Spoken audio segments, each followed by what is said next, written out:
I've decided to go ahead with the COVID-19 vaccination because it's important to me, my whānau.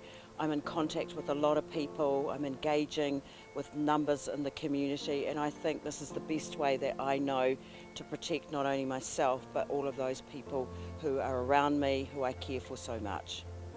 So we want to be as proactive as possible in terms of informing whānau about the COVID-19 vaccine, so they make the best decisions for themselves, their whānau and their communities. We want you to be sure that the information you are receiving is accurate and relevant. We know there is a lot of information out there and it can be hard to know where to begin. We're bringing together the most important information about the vaccine and the rollout program on our website and social media channels.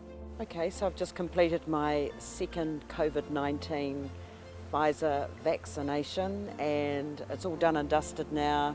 It was a really straightforward process. The staff are very caring and they're really informative, and they've also told me that if I have anything that happens following this, to really get in touch with them, but I'm feeling pretty good at the moment.